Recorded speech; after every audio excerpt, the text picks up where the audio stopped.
Hello everyone, this is Sarthak, and today we will study about assessment tools used in English language, which means मूल्यांकन उपकरण जो कि हमें अंग्रेजी जांचने के लिए चाहिए।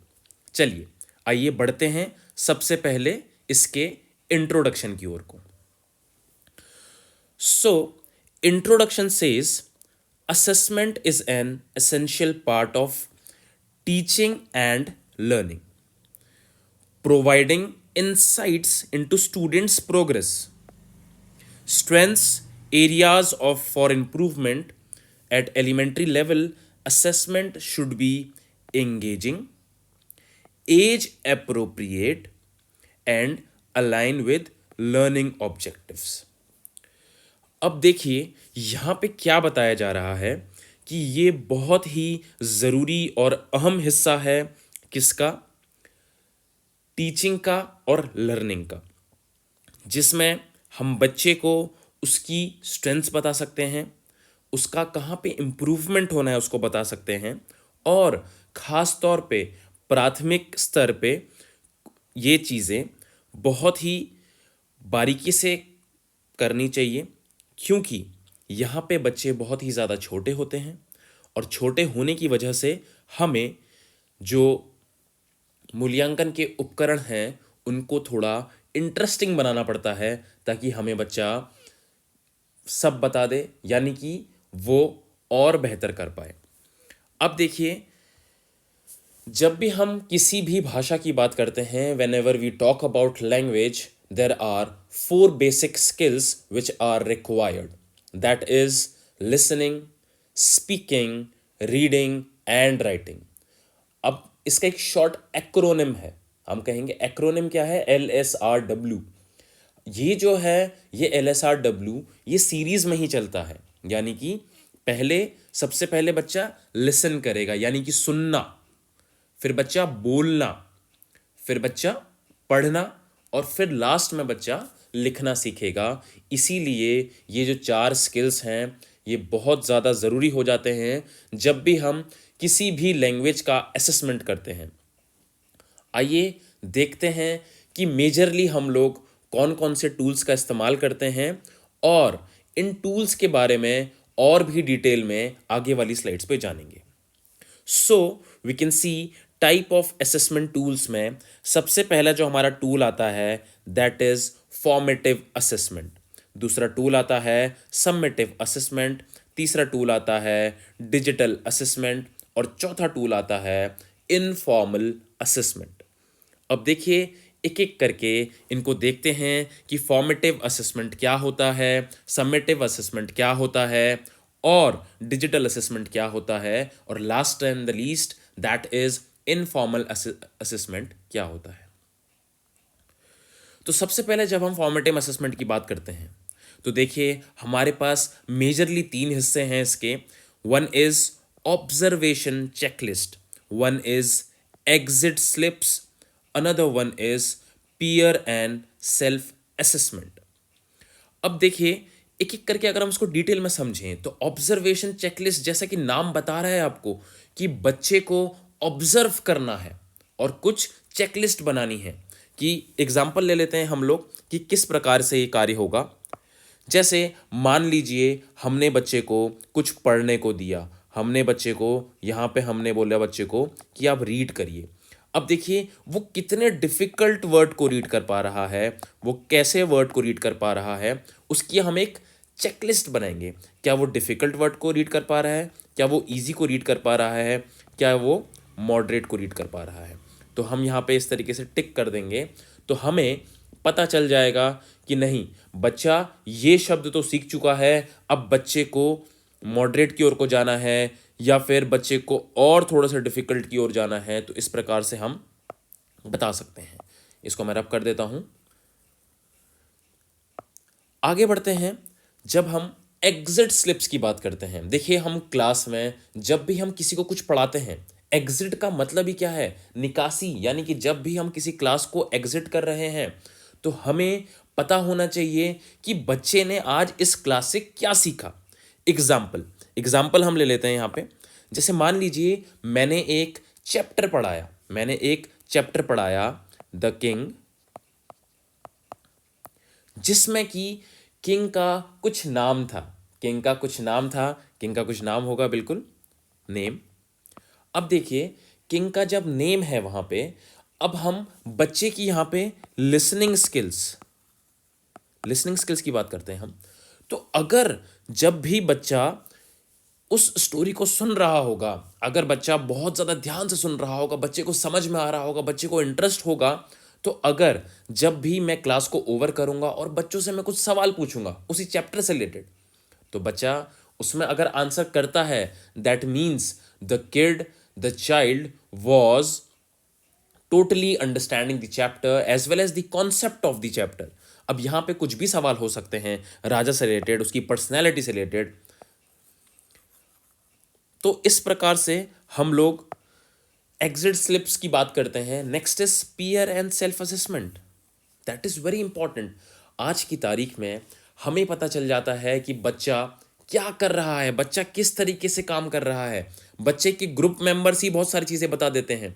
यानी कि जब हम कोई भी एक ग्रुप में काम देते हैं, बच्चों को ग्रुप में काम देते हैं, एग्जाम्पल के तौर पे हमने कोई प्रोजेक्ट दे दिया, हमने बोला आपस में आप डिस्कशन करिए, आपस में आप बातचीत करिए, तो that is where others try to assess that child. जो सामने वाला है उसको एसेस करने की कोशिश करते हैं।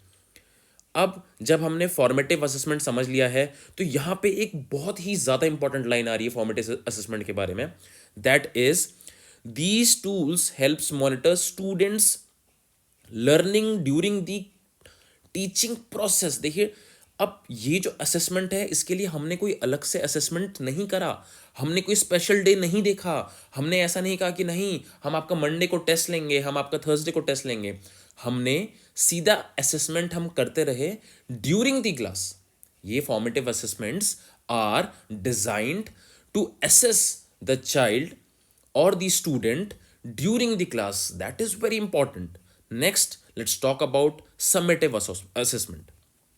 अब देखिए summative assessment, ये बहुत ही ज़्यादा हम ऐसा कहेंगे कि ये पहले से चला आ रहा है, ये कोई नया कॉन्सेप्ट नहीं है, ये हम पहले से करते आ रहे हैं। एग्जाम्पल के तौर पे लाइक सबसे पहले हमारे आते हैं रिटन एग्जाम्स। अभी हम लोग के बोर्ड्स चल रहे हैं, तो अब देखिए बोर्ड्स चल रहे हैं तो वो क्या एसेस कर रहा है, हमने एक तिथि निर्धारित करी, we have given a date कि on this day of this month you will be having a written test. तो ये जो समेटिव असेसमेंट है, यहाँ पे हम लोग स्पेसिफाई करते हैं, वी ट्राई टू स्पेसिफाई। अब देखिए next is oral representation. Oral presentation क्या हुआ, अब आपको कोई टॉपिक दे दिया गया, जैसे मैं अभी आपको प्रेजेंट कर रहा हूं, तो this is a kind of oral presentation. यहां पे मैं ओरली बोल के भी दिखा रहा हूं and even I am trying to show you some slides. Next let's talk about project and portfolios.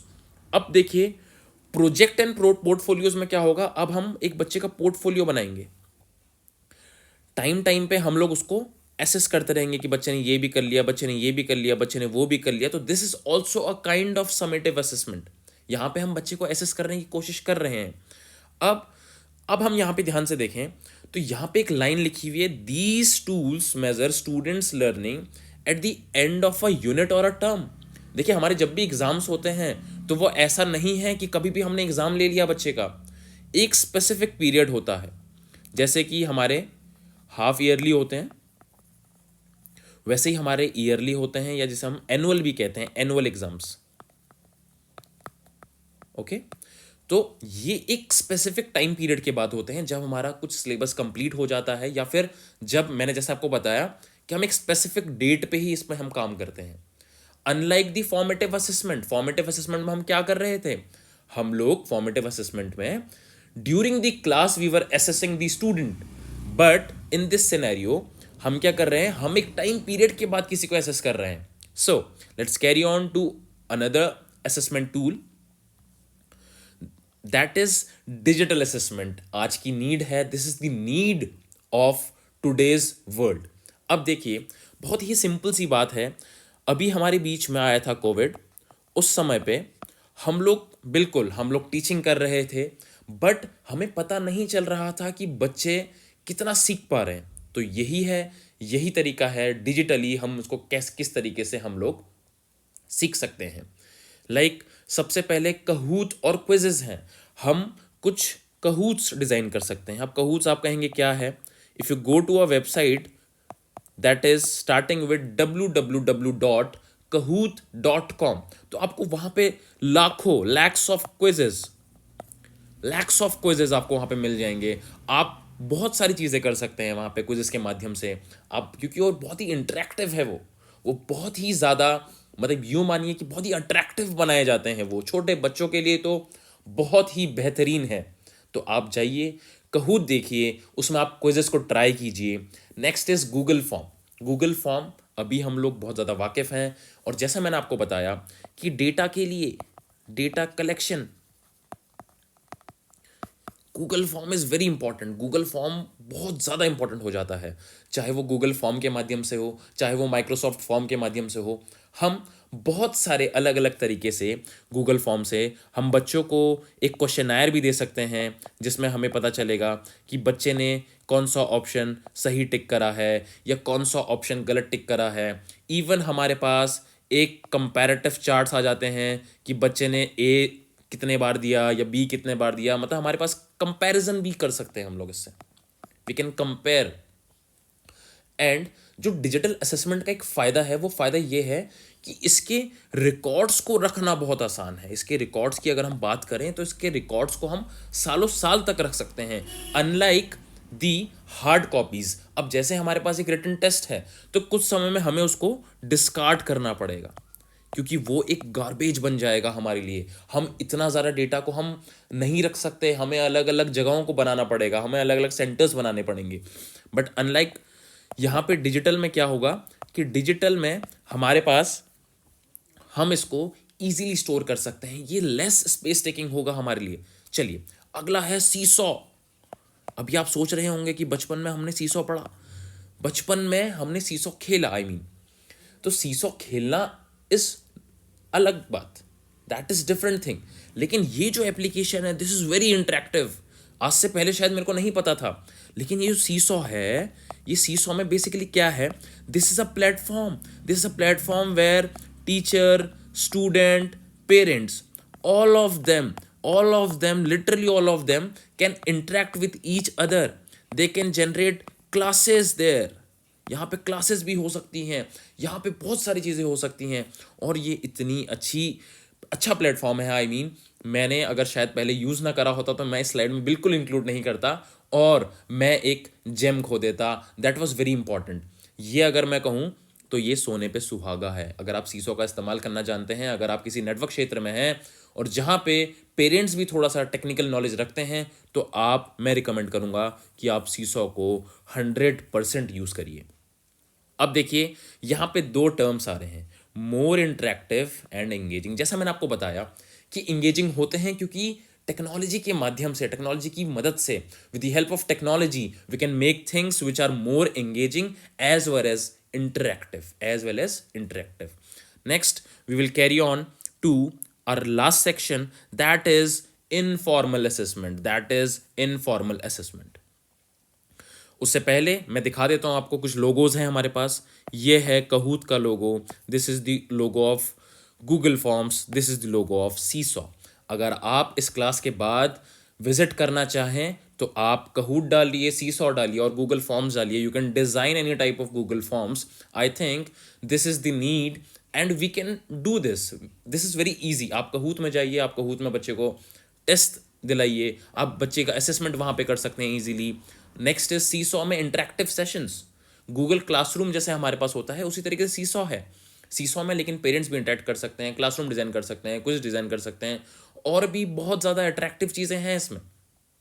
और गूगल फॉर्म्स तो ऑब्वियसली हम सब ने यूज़ ही करा है, इसको डेटा भरने के लिए, कंपैरेटिव स्टडी करने के लिए, as well as for making questionnaires for students हम यूज़ कर सकते हैं। चलिए, last part, informal assessment. Informal assessment का मतलब क्या है कि जो फॉर्मल ना हो, जो हम बता के ना करें, कुल मिला के, विच इज नॉट फॉर्मल। अभी तक हम क्या कर रहे थे? हम फॉर्मली बच्चे को बता रहे हैं कि बेटा हम आपका असेसमेंट कर रहे हैं, हम आपका असेसमेंट कर रहे हैं। क्योंकि अगर हम समेटिव असेसमेंट की बात करें, फॉर्मेटिव असेसमेंट की बात करें, तो आज से कुछ साल पहले सीसी आया था, CC, continuous and comprehensive evaluation. वहाँ पे हमारे एफएज होते थे और एसएज होते थे। वहाँ पे हमें पता था कि अगर हम यहाँ पे एफए के लिए कुछ काम कर रहे हैं तो हमें 10 में से समथिंग नंबर मिलेंगे। तो वहाँ पे हम लोग ऑब्वियसली मेहनत करते थे, हम पहले से ही सतर्क रहते थे, हम पहले से ही सोचते थे कि नहीं हमें फॉर्मेटिव असेसमेंट में अच्छा स्कोर करना है। वेर एज ऐसे में तो हम अच्छा स्कोर करते हैं, जिसको हम हाफ ईयरली एग्जाम्स कहते हैं, हाफ ईयरली या फिर एनुअल एग्जाम्स कहते हैं। हाफ ईयरली एग्जाम्स होते हैं हमारे, एनुअल एग्जाम्स होते हैं, वो समेटिव टाइप के होते हैं। अब देखिए इनफॉर्मल असेसमेंट्स में क्या है, इनफॉर्मल असेसमेंट्स में बेसिक चीज़ें हैं। क्लासरूम में हमने कोई गेम खिलाया बच्चे को, एग्जाम्पल हो सकता है, पजल्स हो सकते हैं आपके, स्पेलिंग कॉम्पिटिशन्स हो सकते हैं आपके, क्रॉस वर्ड हो सकता है आपका, और भी क्या स्टोरी टेलिंग हो सकती है आपकी, और मतलब इतनी सारी चीज़ें हो सकती हैं। लाइक हमने क्रॉस वर्ड करा दिया बच्चे का, क्रॉसवर्ड करा दिया, वन वर्ड सब्सटीट्यूशन करा दिया हमने बच्चे का, क्या बात है। तो बच्चा इसमें क्या करता है, बच्चा इसमें इंटरेस्ट लेता है, बच्चा सोचता है wow this is the game, oh my God I love these games. तो हमें ऐसा लगता है कि हाँ बच्चे का यहाँ पे क्या है, बच्चे के हिसाब से तो हम लोग गेम खेल रहे हैं। बट जब मैं एक टीचर की बात करता हूँ, जब मैं एक असेसर की बात करता हूँ, तो ही इज असेसिंग थिंग्स कि हाँ बच्चा कितना इंटरेक्टिवली उस काम को कर रहा है, बच्चा कितना खुशी से कर रहा है, बच्चा कितना कर पा रहा है। अब देखिए नेक्स्ट पार्ट पे हम जब आएंगे, that is role plays and group discussions, that is very important. अब देखिए हमारे बहुत सारे ऐसे चैप्टर्स होते हैं, ऐसे बहुत सारे चैप्टर्स होते हैं जहाँ पे हम लोग क्या करते हैं, हमारे पास प्ले के रूप में होते हैं वो चैप्टर्स। तो वहाँ पे हम बच्चों को कुछ कुछ रोल असाइन कर सकते हैं, कुछ कुछ रोल असाइन कर सकते हैं। तो उससे फ़ायदा क्या होगा कि बच्चे का एक तो कॉन्फिडेंस लेवल बढ़ेगा, एक तो कॉन्फिडेंस लेवल बढ़ेगा, और दूसरा क्या है, एक्सप्रेसिंग पावर बढ़ेगी बच्चे की, वो ज़्यादा एक्सप्रेस कर पाएगा उस लैंग्वेज में। द मोर ही और she expresses, the more easy is understanding. Very simple, आप जितना ज़्यादा एक्सप्रेस करना चाहते हैं, जितना ज़्यादा एक्सप्रेसिंग करेंगे आप, उतना ज़्यादा यानी कि आपकी क्या हो रही है, अंडरस्टैंडिंग हो रही है। Very simple. Next is group discussion.